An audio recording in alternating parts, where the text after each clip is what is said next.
So, thanks for having me and have a nice evening today, and looking forward to a great fireside chat this evening.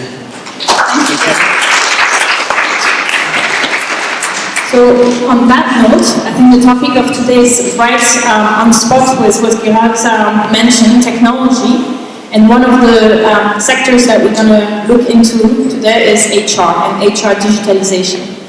And the two men that I have next to me today are actually the co-founders of an all-in HR platform that aims to tackle the challenges of growing a small and medium-sized business, and to tackle it with digitalizing the HR admin task that everyone still remember from when they got recruited.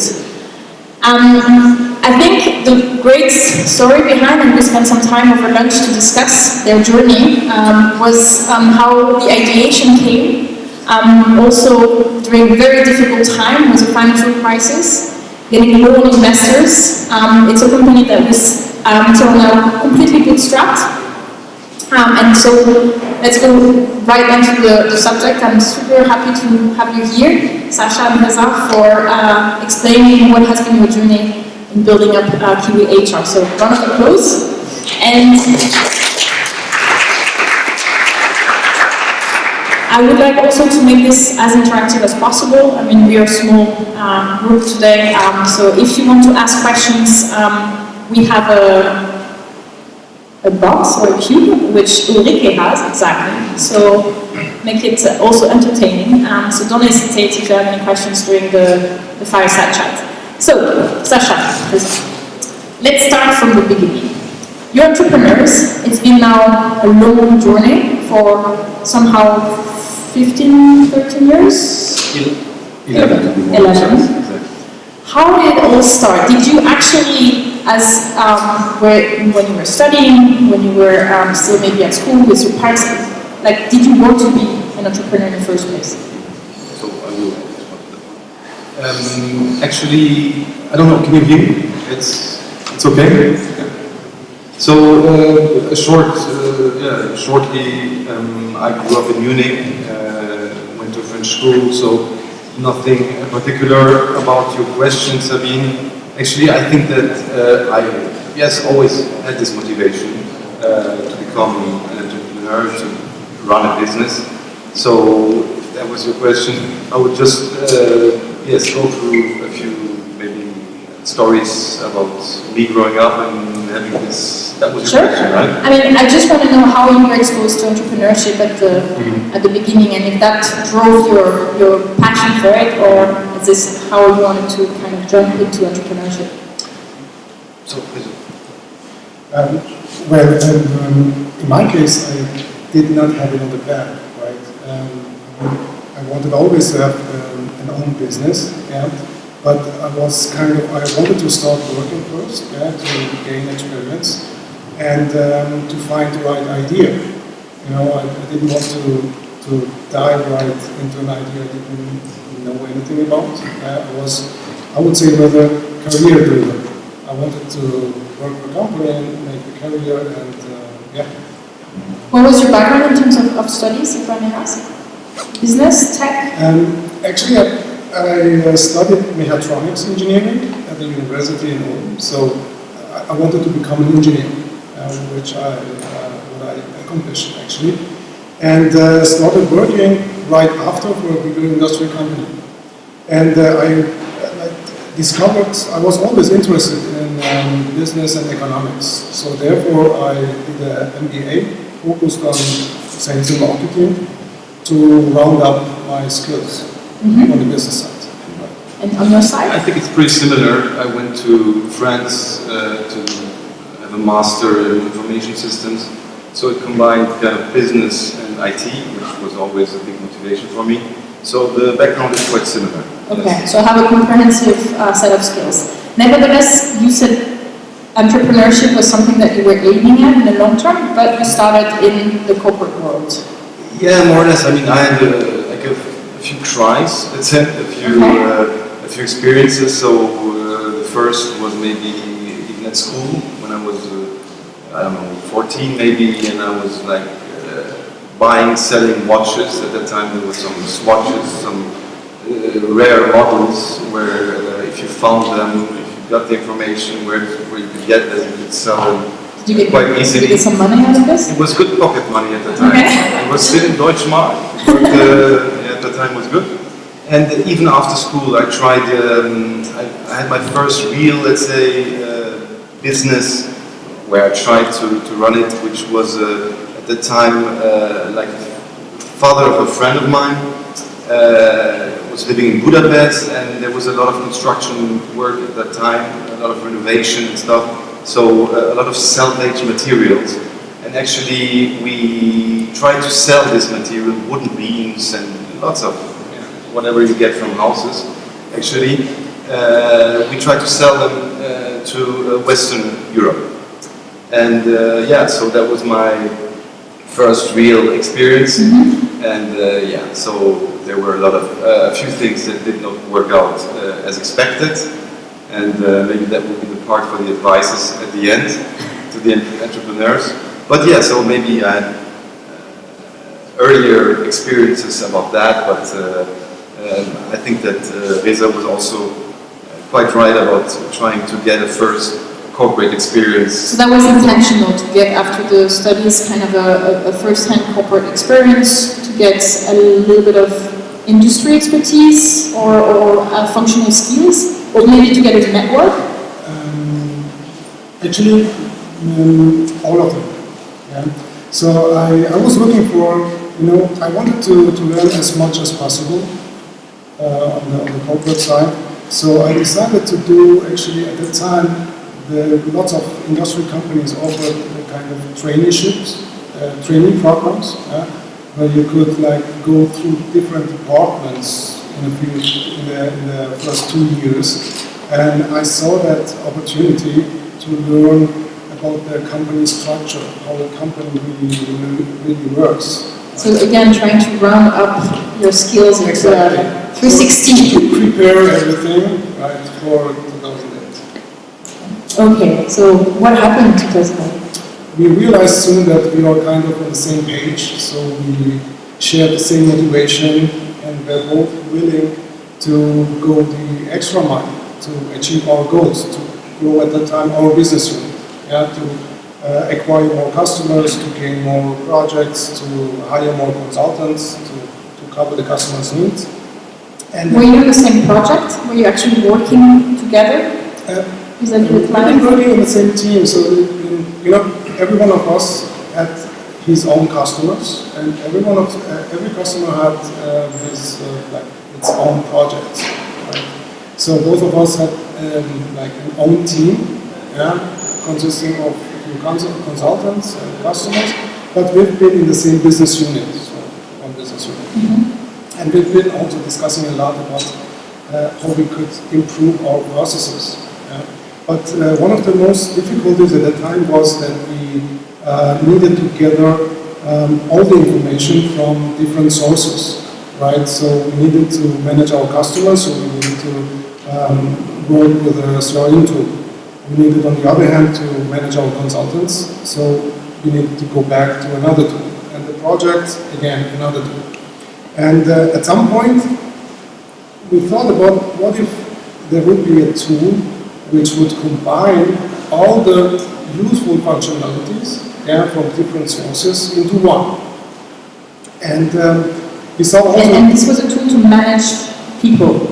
It was a tool to manage your customers, manage your consultants, manage your candidates, and manage your projects. Mm-hmm. So combining everything, but specialized for consultancy and engineering companies.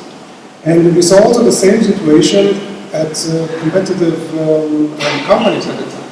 So we thought, okay, it might be a good idea to build such a software, which combines all of the functionality. So who had the idea, and who kind of tried to convince the other one? I don't know. I can't really remember who had the idea, but we were talking, a lot because we were working together and had the same frustration. Yes, exactly. So we knew that there was something we could do about that. And this is where the journey started, I would say. Exactly. So we had the idea, and we kind of thought about what if we make a business out of it. Yeah? And soon we prepared like the requirements, we set up a business plan, we found an investor, right? And we were... So, did you find an investor before even having a product? Yes. So on the PowerPoint presentation, basically. Yes, he was investing actually in Excel. That's the old time. He was investing in our idea. So we could convince him from our idea and from the market, from the potential. And you were at the time just, again, two of me on the... Exactly, exactly. Still employed?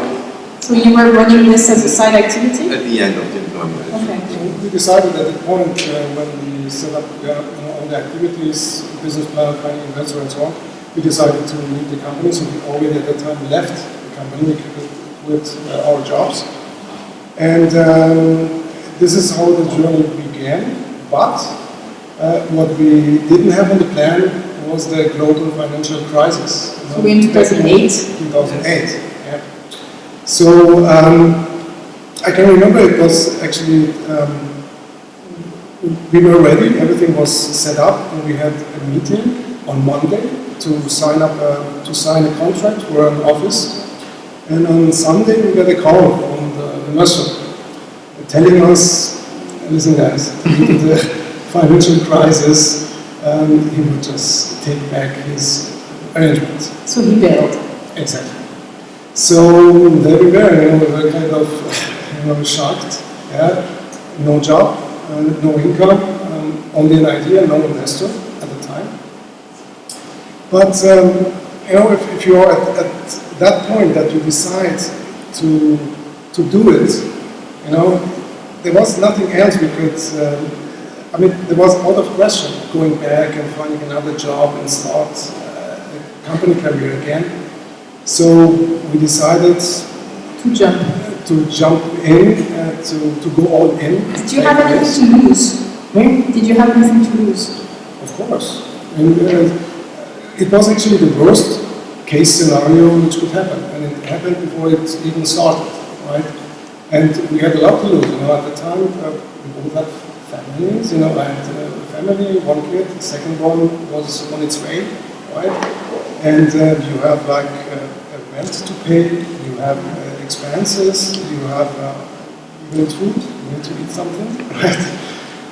Though, if I can mention, I think it was the right timing actually for us. If it would have happened a year later, it might have been even worse.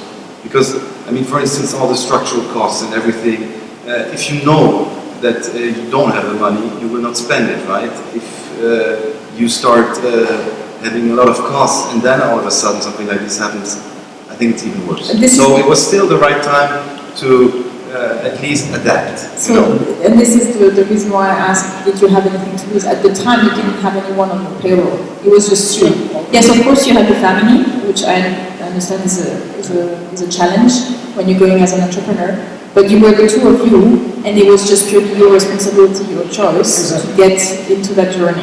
Exactly. Would you have jumped if you were a solo founder, not having kind of your as a secure base? Because I guess what I would try to demonstrate, or maybe have as a theory, is you're better off the two together. 1 + 1 is equal more than 2, because you bring this idea into life and you have a secure base to accomplish this miracle of transferring an idea into execution. So, would you have done it by yourself?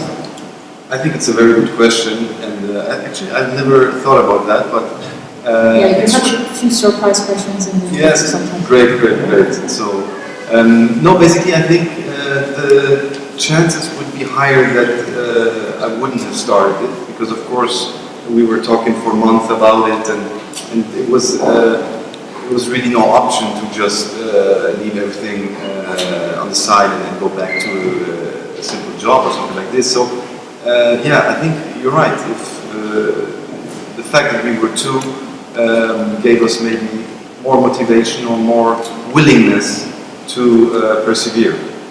Yeah. Exactly. I totally agree. I wouldn't have done it if I was solo. So I guess to summarize that phase, having kind of a corporate knowledge on how things work in the organization helps you to actually define your idea or identify the needs of your customers, which kind of translated into Unitrix. Yes, exactly. Product. Which is our first product. So that's exactly it. So we saw, as we already stated, that there was a need, not only in our company, and former company, as well as some other from the same industry, right? So this is a fact, and also the first customer was our former company. Okay, so that's of course a big help, right? Even if they, let's say at the beginning, will certainly, be a bit more cautious and not just invest a lot, but they gave us a chance, and so it was a win-win situation at the end. And the credibility to go after two additional customers. As well, of course, and the knowledge of what was needed, of course, and the communication. I mean, it's very, very important to be near of your customer, right? So we were the nearest possible, let's say, and that helped us a lot, of course. So it's 2008, you're out of cash, it's Sunday night, you're about to sign your new office. What comes to your mind and how do you actually set off the ground? So, what do you do first? Apart from signing the first office. We didn't. You didn't? No. It was a very big office. We spent 3 years in my flat. Okay. That was the outcome of this, not signing the office. Exactly, because we were thinking, okay, what to do, right? We couldn't still believe what just happened, right? And we tried to make the best out of it. So, as Sacha mentioned, we used this flat as an office. So the living room was our office, actually. Yeah. So the couch was the desk. And I can remember the first office looked object in that room was the whiteboard. Very important. And the printer. Yeah, the printer is usually what people remember. The first printer. Exactly. So we still have the whiteboard, by the way. We still have the whiteboard. Yeah. Exactly. So we started to work 2 years from his flat, and fortunately, we really kept fighting. We have been really motivated and convinced from our idea. So we became actually after 2-3 years, we became already profitable. Okay, so let's go back into this 2-3 years period. Who was your first hire, and how did you convince him or her to join two crazy guys in an apartment? Actually, we started with outsourcing the development. Okay. So we didn't start with hiring people. We found a company at that time, and we've been looking for different suppliers for the development part, because neither Reza nor me is a developer. So so we had to outsource that, and that's, let's say, not our first hire, but of course you are in contact with these people, so I would say that was our first extension like that. And the hiring came later. Basically, when we got profitable, as you said, so to get back, we started outsourcing, and then with the first hire, we brought back the development in-house. So that was important to you to get this activity definitely. in-house. Why? Several reasons. We had the vision to build a company, right? And outsourcing is like a good thing if you're at the beginning, and if you're not that sure, okay, will it work or will it not work, to minimize the headcount, to minimize the expenses, the frequent expenses. Yes. There's a lot of cons, pros and cons, right? So pros, as Reza just mentioned, the costs, which might appear strange, but it depends on where you outsource, right? But the costs can be lower, of course. You also have not this, let's say, hassle of hiring and also when it ends, right? So you don't have all these problems. But on the other side, outsourcing all that is quite impossible if it's outsourced. And I remember, for instance, when we started, we had a project manager. We didn't even know why there was a project manager, you know, so we had to communicate with him and not straight with the guys that were doing the job, and after a while, so it was quite complicated. And of course also the control, because you don't know what happens there, right? They will always be happy until the day they just leave, and then you will have another guy, and that's it. And you don't know what gets. So that was not an option. So, and I guess in terms of agility, it's great at first because you don't exactly know what the product will look like, but then once the kind of specificities of the product has been set up, adding new features, for example, or what are like the prioritization of the different. I mean, we had a few years of outsourcing, right? But as said, after a while, it's not really the best option. So during these 2-3 years, it's the two of you mostly doing sales and marketing, I guess, going to your ex-employer. Yeah. And then kind of, how did you get to not become kind of the subsidiary of your ex-employer, but then sell the solution to additional clients? Because we were, yes, this is exactly what we're doing. We're selling everywhere. We're trying to get more and more clients. Yeah, at the time we even traveled a lot with our little cars, crossing Europe. So now we have like tools for that, right? But at the time it was a bit like this. And of course you had the reference as well, as you stated, that you have this reference, bigger company. So as Reza mentioned, Alten, which is currently like it grew, but now it's like 34,000 people. Mm-hmm. So it's a big reference, and that helped us a lot, obviously. Yeah. Okay, and so going from Unitrix, and maybe let's pause a minute to explain what Unitrix does and how this evolved to what kiwiHR is today. So Unitrix is a specialized tool. It combines ATS, so basically applicant tracking system features, with CRM features, and this is exactly what Reza already explained. So it helps these companies to have everything in one system. On one side, like the customers, which are looking for, let's say, help and which have projects. On the other side, candidates, which they hire, or consultants which work for them, and it matches both, right? So this is Unitrix, but in this, let's say, in the features, you have a lot of HR as well, right? Human resources, and this is where Kiwi comes in. So maybe you can explain some more. Actually, yeah, there is also a story behind Kiwi. Right? So it's two fireside chat in one.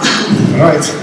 So after a few years, we thanks to the success of Unitrix, we grew continuously, right? And hired more and more employees and build up teams and so on. And at some point, you need also like to manage your employees. So we had also to do with HR processes, with daily HR processes. So we screened the market. We didn't quite know if we would like go into that direction to build an HR software. So we thought, okay, there might be a tool on the market, an easy and efficient tool for SMEs to use. So we screened the market, and we found also quite a few tools, which we could use, and tested them, right? But none of them really convinced us. They have been like either complex or too time-consuming to set up or too costly, right? And we screened a bit more and did a bit of research, and we saw like the potential of that market, right, for such products. For instance, if you look at the SME markets in Europe, we have like 25 million companies, and over 99% of them are SMEs. So the definition of SME, they are companies up to 250 people, right? So that there was like a huge potential, and we were wondering why there is no easy to use and affordable solution for these kind of companies, right? And we've been sitting together again and had the idea to use our HR expertise, HR experience, and also our experience from software development for the first product, right? To set up an HR solution for small, medium-sized companies. So again, out of your experience working with customers and your need, you find out another idea. And we wanted also to diversify our activities, right? So, because in Netflix it's a really specialized system for a niche market.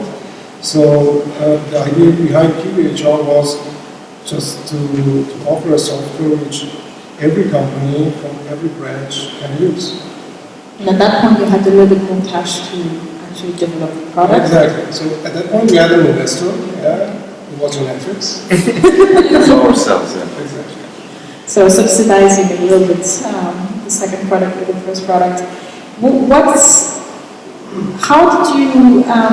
What type of challenges did you kind of experience by setting up kiwiHR from your experience as an entrepreneur building up Unitrix? Because I'm guessing, and maybe just to make this clear to the audience, so Unitrix is very enterprise-based solution, while kiwiHR is very SMEs.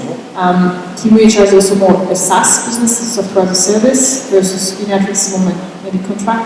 Both, yeah. Okay. On-premise and SaaS.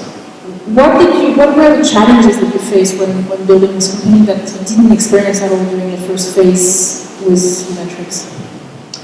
I mean, what you just mentioned, these are two different products and the target audience is very different. So take enterprise and SMEs. On the other side, bigger enterprises will have a very long decision cycle, for instance. It can take years, and we had these cases. Whereas currently kiwiHR, you have like 14 days trial, and then normally they take their decision. Maybe there is an extension of a week or two, but so the decision is a big difference, right? Also, I mean, of course, if you're addressing bigger companies, then you will. I mean, Unitrix, for instance, is based on licenses per user, but you also have setup fees and consulting and this kind of expenses. kiwiHR is only license-based, really. So there are no setup fees, no extra or hidden costs, okay? And that's a big difference as well, of course. And also about selling the product, it's very different. So for Unitrix, so for bigger companies, you will not really have a big return on marketing. Because, as a matter of fact, because it's a niche product, your investment in marketing will be a waste. Because 10% of the audience will be the ones that you want to really target, whereas a more general tool, like, so the first product is more sales, less marketing for bigger companies, and kiwiHR will be more marketing. It really has a return because it's really for all SMEs, okay? It's more general, and this is where we wanted to get also with the second product, not having a copy of the first one, right?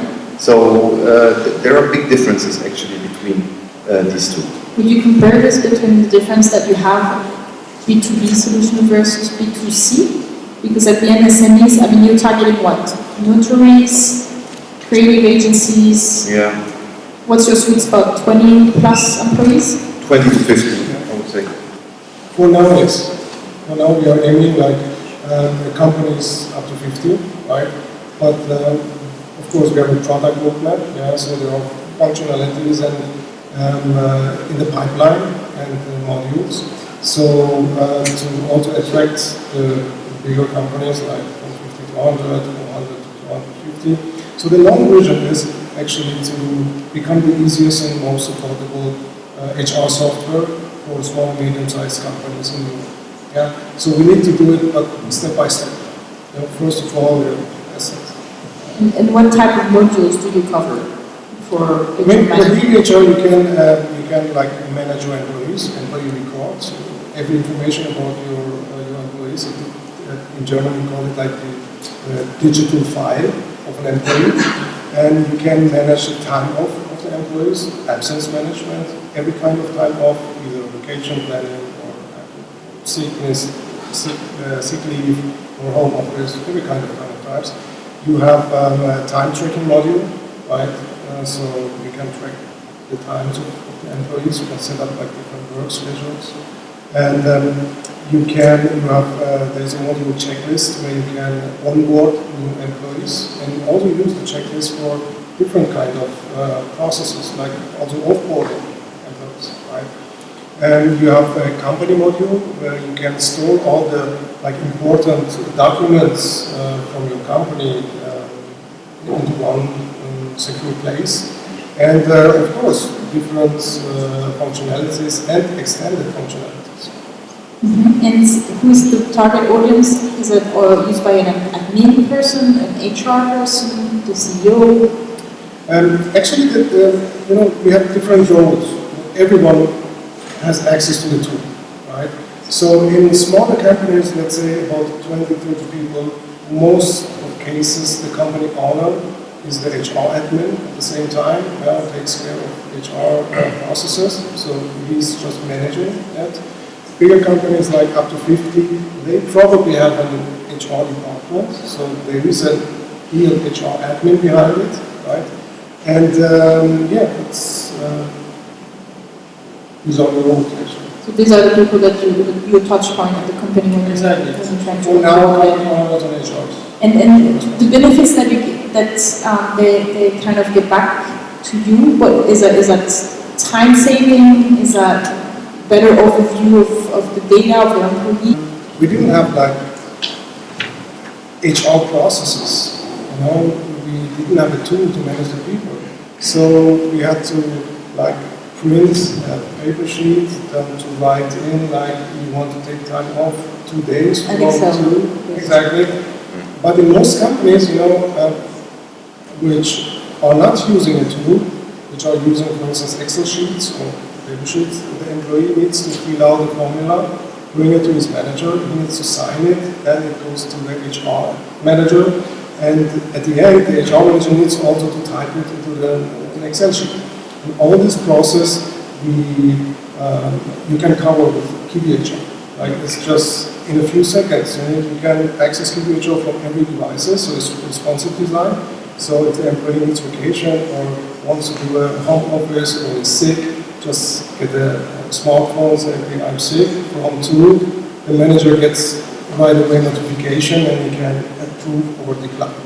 Mm-hmm. So when we go back to the difference between Unitrix and kiwiHR and kind of the benefits of targeting SMEs, you're saying, okay, more marketing, less sales, but I see something which might be a bit different and a bit more difficult, right? So to scale in an enterprise solution, yes, the sales cycle is quite long, but once you get a customer on board, it's quite significant, right? SMEs, it's a super fragmented market.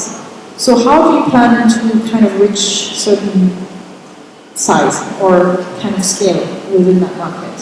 So maybe one answer would be that we're a very international company. Currently, we, for instance, have our headquarters in Munich, but have a second location in Poland. So the company, let's say, communication happens in English. We also have other, let's say, European nationalities in our company, and we're a very international company. So we already have kiwiHR in 3 languages, which of course opens up the market a lot, right? And this is one way of scaling up. The other is, of course, making it affordable, making it easy for the companies, for the SMEs. They don't want to pay too much, they don't want to spend hours on setting it up or even paying for a setup, which is, in our opinion, not the way to go. But scaling, I mean, there's a lot of options to scale, and that would be a few of them. Costly options. How do you get access to this type of customers in a very fragmented market? So what's your kind of go-to-market strategy? Because if it's kind of knocking at the door of all the notaries around the world, No, as said, this is less sales, more marketing orientated. So we have already a marketing department in for all the three, let's say, languages, because of course German will also cover Austria, France, Belgium, and so on. That's one, let's say, point, and of course all this customer success is also a part that cannot be neglected, and this is what we are currently also investing in, hiring. So, for instance, in September we have also somebody, Sebastian, starting for customer success French market, who's the audience. So this is the next step. Yeah. Mm-hmm. And in terms of brand awareness, getting known. So this is part of the marketing, I guess. Of course. So we are aiming only for startup grind. This is our our communication way. No, I'm kidding. Reza, maybe you can. Yeah, of course. I mean, there are lots of activities in the pipe. I mean, gaining brand awareness doesn't happen overnight. I mean, you need the time. You need the manpower, of course. And yeah, I mean, we are doing activities on different markets. We are right now like also testing some channels, to see, okay, how is the return of investment. So I would say we have already entered the market, right, and we are growing in the market. So we get also really positive feedback from our leads, from our customers, and of course it needs time.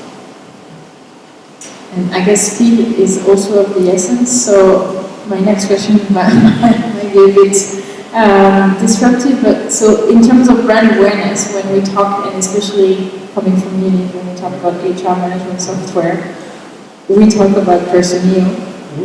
How do you plan to, so let me rephrase, do you plan to fight head to head, or do you think it's a winner takes all market? No. I think, I'm following the persona story, of course, and I like the story. I mean, and it's also beneficial what they are doing for the market. I mean, they are like raising awareness for digitalization on the market, and this is a real benefit what they are doing. I have the feeling that they are right now exiting the SME market. They are aiming like bigger enterprises, right? Because there's money, probably the investors' interest does play also a role. And as I said, they are exiting this market. If you go, for instance, to their homepage, there's not a single word about like we are aiming small and medium-sized companies as it was before, right? And we have entered this SME market, and we are growing in this market, and this is our focus. We want to focus on the SMEs. So whether we develop features that covers the needs of hundreds of SMEs, then bringing out like one feature for a bigger, or a feature for a bigger enterprise. And also, I mean, HR software is a really important tool, right? So take, for instance, CRM market. Is it a winner takes it all? No, it's not. I mean, there's certainly enough space, and Reza mentioned the figures we have in Europe, for instance, for several players, and yes, we're not aiming exactly the same audience. Yes. And they are exactly creating that market for you by having so much... As well, but if we're not only aiming Germany, there are in France, we have also players, of course, and it just shows us that there's a high potential, right? You have a lot of investment as well, and for us it's rather positive than the other way around. Okay. Can I ask in the audience who has a startup or a company, and are you using any HR tool?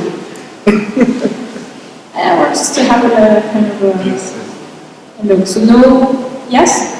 But we don't use HR. You don't use anybody. See, potential customer here. Bam! We just talked before. Cool. You mentioned investment, and you said you have no investment. I mean, I guess thanks to the first phase and the first product that you were able to make profitable. Why didn't you take any external money, kind of, to speed up the process or to get bigger quicker? Well, I think you're talking about bootstrapping versus raising some money. Mm-hmm. So there are, I think both ways can succeed. There is not the way to be successful, right? And this is also kind of our history. We started bootstrapped, so bootstrapping, and let's say this way: right? If you want to get to the quick money, and planning your exit after a few years, probably bootstrapping is not the right choice, right? So we had a vision. We wanted to build a company, and so we thought a bit long term. Right? And there are benefits, advantages and disadvantages of being bootstrapped or raising a sell money. So we still have like control of the company's strategy. Right? We didn't lose it. Of course, if you like raise money, you have cash. You don't need to struggle to survive, but you need also to invest it wisely. Right? If you like making not the right choice, you may fire the people, you may get in trouble, and soon like failing. So there would be some reasons against, let's say, external cash. It's not that we're like closed and we would never accept, as we told you at the beginning, we were almost not bootstrapped, right? We had an investor. And so we're not like against completely, but we don't feel the pressure. Mm-hmm. And I had a discussion also with a few people attending today. They are in the same situation, and maybe it's a comfortable situation. Maybe we could scale quicker with the external money, but currently we grow. It's a steady growth, and it has some benefits, like Reza just mentioned. So we feel quite comfortable and we grow. So let's see what the future gets, but there's no pressure. Yeah, and I guess you're more wise with your money, so you think it's twice before spending it. Yes. And you were talking earlier about internationalization. Do you plan to open offices in other cities to kind of target these SMEs, or do you think we can centralize everything in Munich? So again, we have two products. So for the SME market with kiwiHR, it shouldn't be really necessary, because nowadays you have all this technology which will help you to stream your screen, to call from a French number. There's a lot of ways, not really, you don't maybe need to do that. For other products, which are more enterprise orientated, being local, being near physically to the customer is an asset, for sure. That's because you have this consulting or advisory part as well. For instance, or if you kick off at a client, then you might have to be there, right? So it would avoid traveling, and also they prefer, I mean, it's not like they would go online and just click on I accept, right? There's a real contract in a certain language, so localization helps, but it depends on the product and on the target, right? So for kiwiHR, it shouldn't be really necessary. Maybe for Unitrix, because of course this is also a product of ours, and we are currently planning the V2 of it, and then maybe it would be an option, but it's not decided yet. Mm-hmm. And before we kind of opening up the questions to our audience, to your organization, so how much in terms of revenue or resources is Unitrix versus kiwiHR? I mean, Kiwi is at the beginning, right? We started, the go live was in September 2018, so it's really fresh. It's still a very tiny part of our revenue. Okay, but this certainly changed, and the figures show that it gets more and more important. But about the vision, maybe Reza can explain. As already mentioned, I mean, the vision is to be the easiest and HR solution, and the most affordable HR solution in Europe. And adding additional features, I imagine, for Of course. the I mean, onboarding. we will not rest on our success yet. Yeah. we have plenty of features in the roadmap, but we have like iterations to develop the features. We also consider customer feedback, right? And to bring out like different versions. And maybe that's also something we learned from the first experience, let's say. It's what we call, or what is commonly called the MVP, which is like the minimum viable product. And this is really a big topic for us, because we started, and at the beginning with the first product it was more about, this client or this prospect wants this feature, so let's just do it. And now it's restructured, right? So it's about just starting with a minimum of features and then enhancing it, but only through customer feedback, and not because you think that this setting is important, right? So all this approach completely changed. It's really structured now. We have people in the chain, each link, doing the right stuff, and this is something which wasn't the case at the beginning, right? So yeah, we learned from this experience. So not being too close to your customers by kind of fulfilling all their wishes, and at the same time being kind of structure in the way you respond to customers so that it can make sense as an organization. Yes, it is certainly difficult, but good to be able to say no to one bigger customer if it's for the sake of the roadmap of bringing value to 100 or even more customers. So that's difficult to do, right, if you have pressure, but it's certainly the way to go. So don't listen too much to your customers. Yeah, no, listen to most customers. I'm exaggerating, but Exactly. not saying always yes to your customers. Last question, what is kind of keeping you at night for the future? Like, what do you kind of are afraid of? Or is everything rosy, positive, and, you know? Well, I think, fortunately, we have the time of having sleepless nights already behind, yeah? So, to be honest, nothing keeps me awake at night. No, we have challenges, of course. So challenges is brand awareness for kiwiHR, that's one topic. Updating the tech stack of the first product, it's another challenge. Growing the company, attracting the right people, right? This is also quite a challenge. We're currently looking for a new office, so we really aim to increase the staff.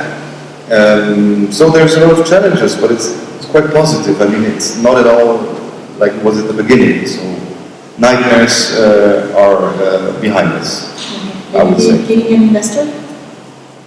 Who knows? As said, we don't feel any pressure, but if there is an investor, it's not, I mean, we wouldn't do it just for money. It's rather also this expertise, the connections and everything which could motivate us, but we feel no pressure. Thank you very much.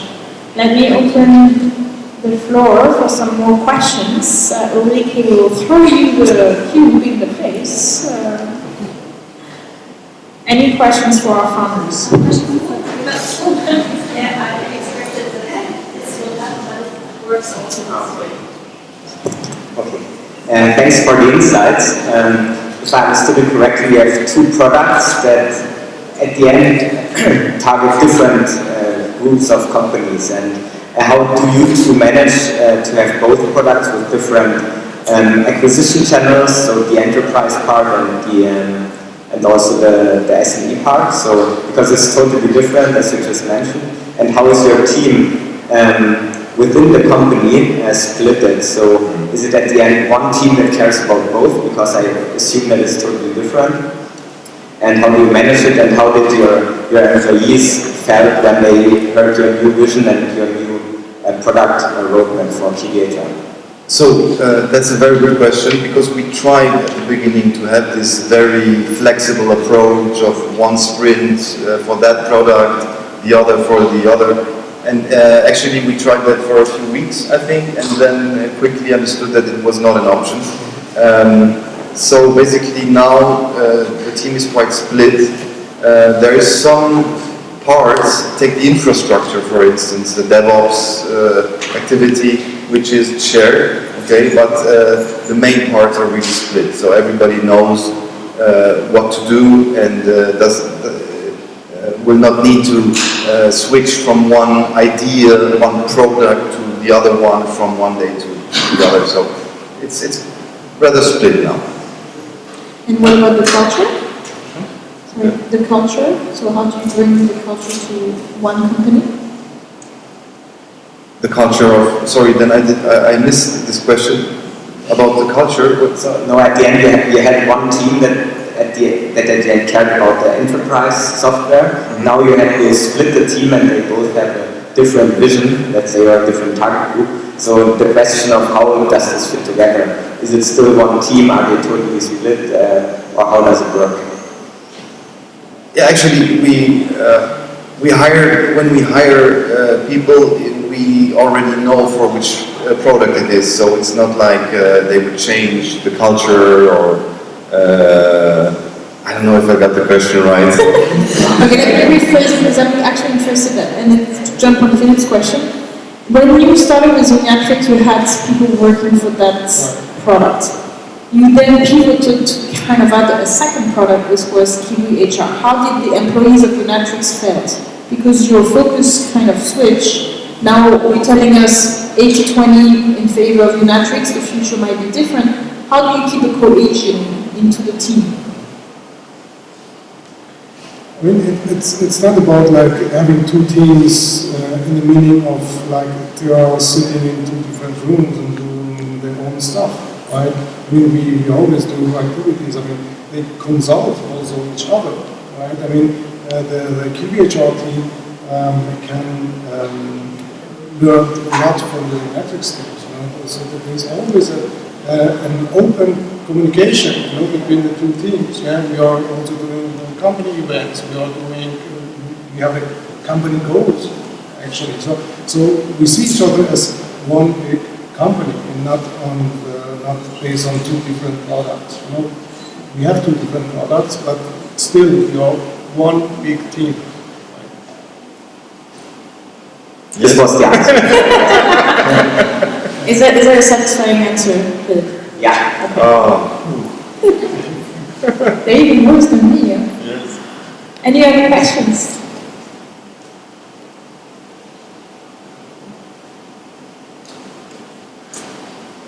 I have another. Nothing. I have a question on the features. What about recruiting? What about survey feedback and also performance review? You mean as a function? Yes. It's already on the plan. I mean, we have recruiting for 2020 on the plan, and as mentioned, like survey or performance management, employee feedback. These are functionalities which are quite important and interesting also for like bigger SMEs, like from 50 to 100 or 50 to 250 people. Yeah, we are aware of it. Yeah, and it's already on board. What we also have on the roadmap is integrations. You know, we will not just tell our customers, listen, this is what you get, but in future we want also to integrate other tools into kiwiHR. So having like through the API, right? So if you use other tools, you could connect them. I guess also with the payroll at some point. Payroll. What we have on the roadmap is pre-payroll, right? To have everything ready to send it to your accountant, right? But payroll is like a is huge, right? The topic payroll itself, I mean, like data does it, for instance, is like another level. So step by step. But integrations will help because you can then send all this information also to another tool. So yeah, step by step. Any further question? I have one last. From your journey since 2008, what's the kind of thing that you wish you had done differently?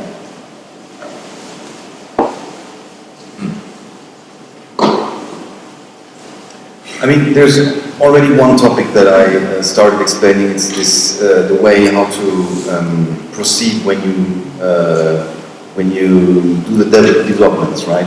It's not trying to get everything at once, but really having a plan, a roadmap, and stick to the roadmap. I mean, of course, there can be some little changes, but you need a goal, and you need to know how to get there, and not just say, just jump into all directions. So this is certainly something that would have been a valuable information for the first part. Yeah, what else? I mean, I think that's already a huge yeah, learning. it is certainly. So one of the main advices. Also, one more is like, as you grow and as your team grow, you need also to learn to give up responsibilities. I mean, in our case, we started just the two of us. We were like always like trying to control and do everything by ourselves, right? And over the years, we've also learned that actually the people we are hiring, we hire them for a certain reason, right? Because they should know it better than we do, right? So we also had to learn to give up a bit of responsibility. And you cannot manage everything on your own. I mean, if you have people starting each day, working each day on a topic, that's certainly better than if you try to manage everything a little bit here and there. And so, then you can be expert. Yes, exactly. Cool. Any further questions? Then I will close this fireside chat for today. Thanks a lot. Thank you, Sabine.